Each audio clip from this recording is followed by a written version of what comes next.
Hi, welcome to the CBA, Carolyn's Beauty Advice.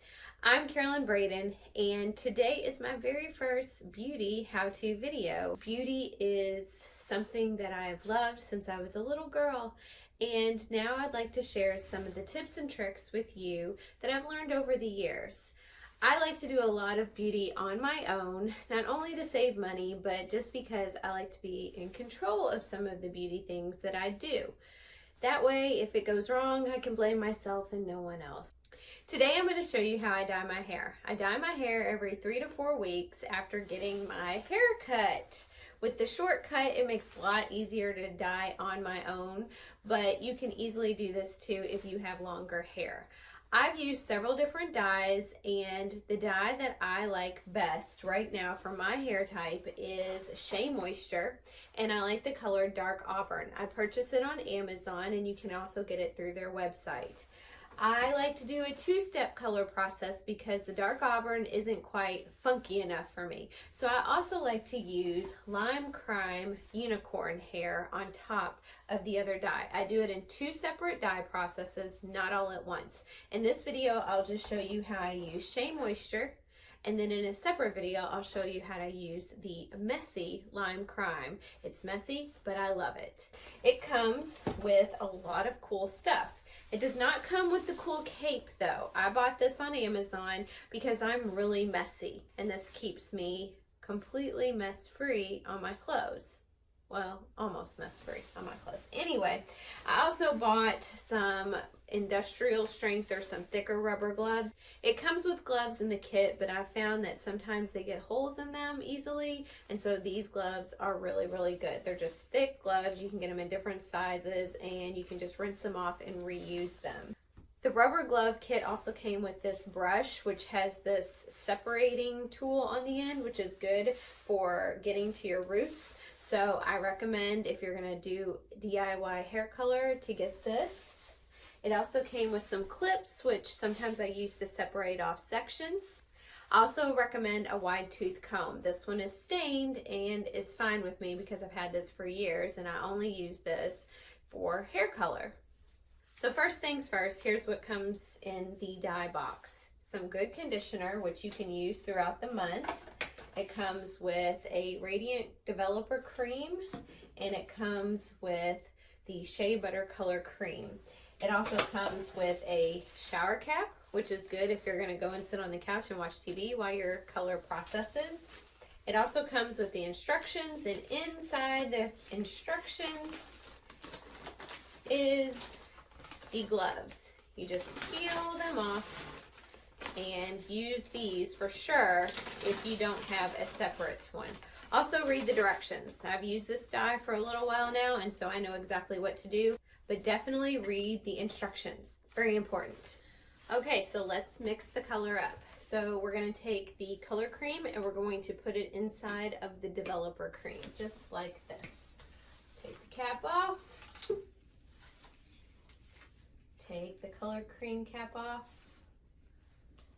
Poke the hole and squeeze the tube of color cream into the developer. To get the entire tube, I start squeezing from the top and then push all the way down. Okay, so we've got it all in there. We're gonna put the cap back on it, and we're gonna shake it really, really, really good. Shake, shake, shake. Shake, shake, shake.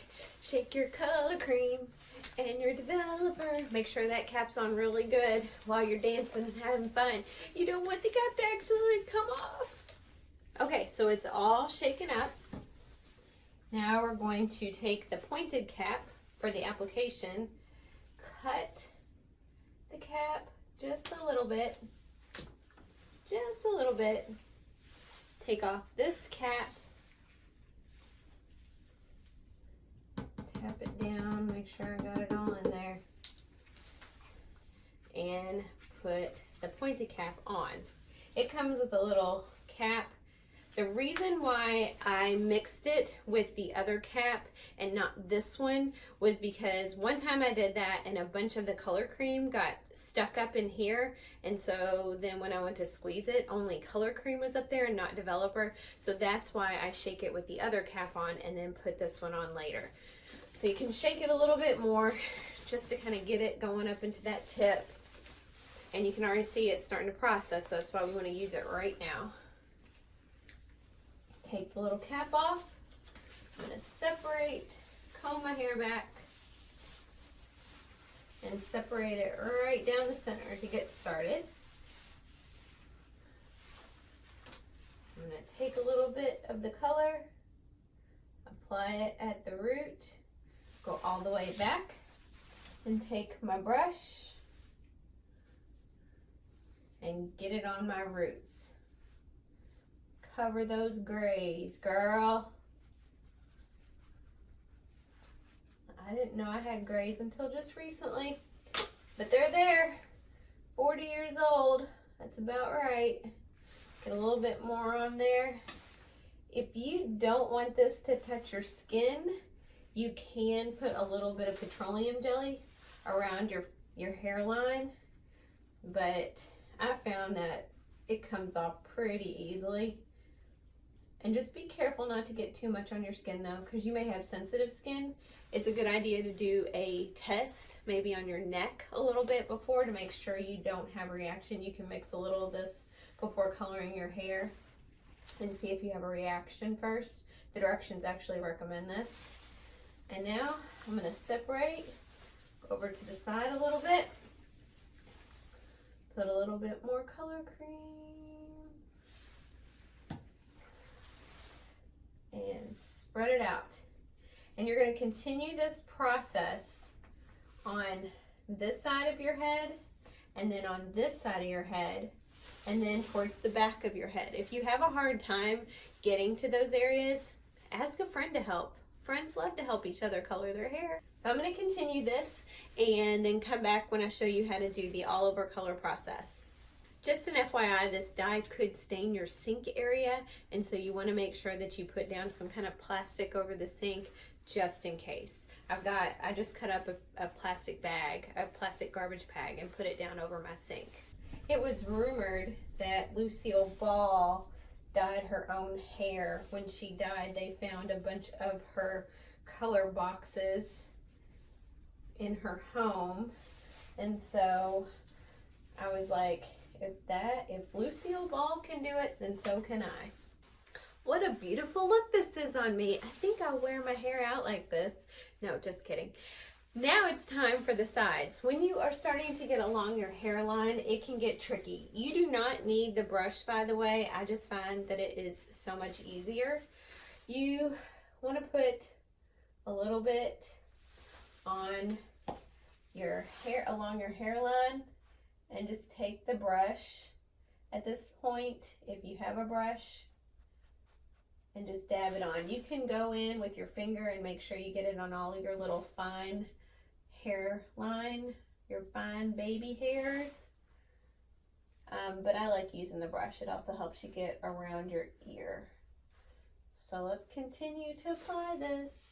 So I've got the sides, I've got the back, and now it's time for all over color. For all over color with short or long hair, you can just put it in, squirt it in, and use your fingers to run it through. When I had long hair, I would just kind of go like this. With shorter hair, just kind of pile it, and then I rub it in, and I use the wide tooth comb to distribute it more evenly. It's a little bit easier to make sure that you're getting it all the way through when you use a comb. Make sure you rinse your comb off when you're done. Hey, Tommy, can you come make sure that I got it all done? Sometimes I need my husband's help. When it comes to the back of your head, sometimes you need extra help. You got a glob on this side over here. There you go. Okay. Got my glob. I got a little bit on my face, but I'm wearing makeup, so that's okay. The makeup will protect my skin. You don't have to use it all. If your hair is short like mine, you probably won't use it all. If you have longer hair, you will use it all. If you have extra long hair, you might actually need 2 bottles of this. Okay, I think I got it all in there. I kind of massaged it in, make sure I get it all in my roots. Make sure I get it all around the back. Now I'm going to put the shower cap on, and mine will sit for about 30 minutes, and then I'm going to rinse it out and dry it and show it to you. And I also use a little bit of the dye to tint my eyebrows. It's called brow tinting. You're really not supposed to do it, and it says so on the box, but I do it. I've had it done in salons before, and I've watched them do it. You just take a little tiny brush, and you draw on your eyebrows, and I drew mine on. They're kind of thick, but anything that's on the skin will totally wash away, and you only leave this on for about 5 to 10 minutes. It's a really much quicker process than doing your hair. I use a very skinny brush, like an eyeliner brush, to draw it on and make sure that it's not all gloppy and falling down into my eyes. Again, don't recommend doing this, but I do it. I'm a little daring sometimes. And that's it. It's all rinsed out and I'm ready to blow dry it. I did not use the conditioner that came with the pack yet because I'm going to do a second color process with this Lime Crime unicorn hair to get a certain color that I'm looking for. So all I'm going to do is blow dry the hair and then show you the results. So my hair is all blow dried, and even without using the conditioner, it's pretty soft. So it's a good dye. So I love this. I hope you love it too. I hope I've maybe inspired you to try at-home hair color. Try different kinds, different brands to see what works for you and what works for your hair type, because hair dye is not one size fits all. I'll post a separate video to show me using the Lime Crime hair stain. It's not really a dye, it's a stain, but what I used today was definitely a dye. And the two go fine together because the Lime Crime doesn't have the chemical processes that this dye had. Thanks for watching Carolyn's Beauty Advice. Bye! Visit Carolyn'sBloomingCreations.com